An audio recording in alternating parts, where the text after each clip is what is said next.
Pessoal, vamos de Mana, no par Mana USDT, esse token nativo da plataforma Decentraland.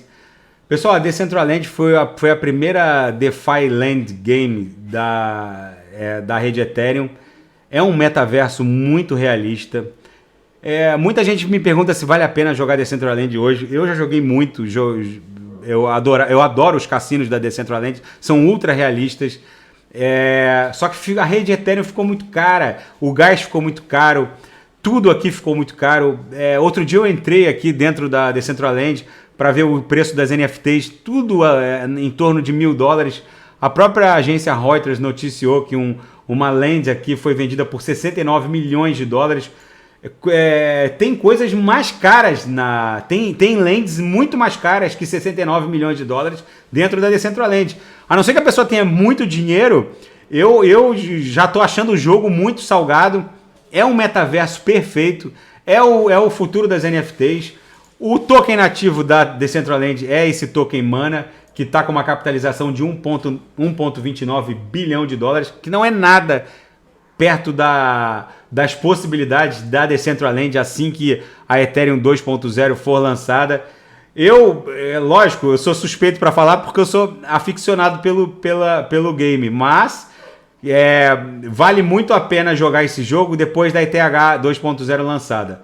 Mas enfim, tudo aqui ficou muito caro em virtude principalmente da guerra de gás e da própria valorização da Ethereum. Eu jogava muito a Decentraland antes da Ethereum atingir esse patamar aí de $2-3 mil.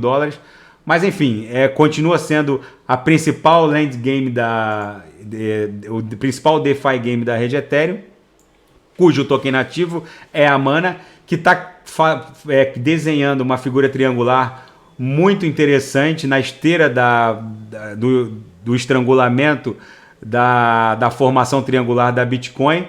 Vocês vejam que a Mana, na projeção de 26 períodos, a nuvem de Ishimoku permanece flat e o preço vem se estrangulando aqui desde o dia 1º de junho, perdendo amplitude movimentacional e muito provavelmente vai promover uma explosão que eu estou entendendo como ascendente.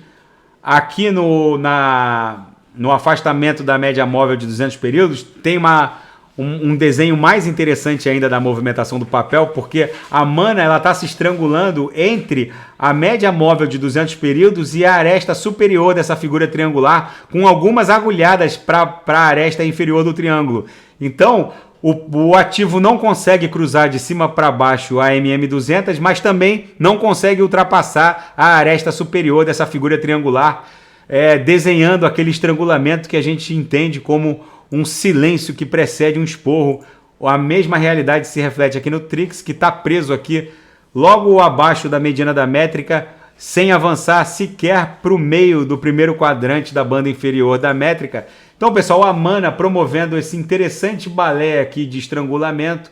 Fundamentalmente, o ativo é o token nativo da Decentraland, que eu não preciso falar mais nada, só vocês verem aqui na Reuters que foi vendido uma lente por $69 milhões, que eu acho que não é o ativo mais caro à venda dentro da Decentraland, porque eu parei de jogar esse jogo quando tudo ficou muito caro há uns 2 meses atrás. Tinha várias lentes vendidas a dezenas de milhares de Ethereums, que agora tem que calcular para ver quanto exatamente vale em dólar. Então, pessoal, fica esse registro, a Mana promovendo uma interessantíssima figura triangular, que muito provavelmente vai promover uma explosão ascendente, sendo o token nativo de uma plataforma DeFi Game, de Land Game simplesmente espetacular, e é a principal DeFi Game, plataforma de DeFi Game hoje rodando na rede Ethereum. Não tem nem o que dizer acerca dos fundamentos. Então, pessoal, fica esse registro da Mana. Quem quiser sugerir análise de algum ativo é só colocar nas mensagens abaixo. E eu, encontrando alguma outra boa oportunidade no mundo cripto, volto a reportar. Grande abraço.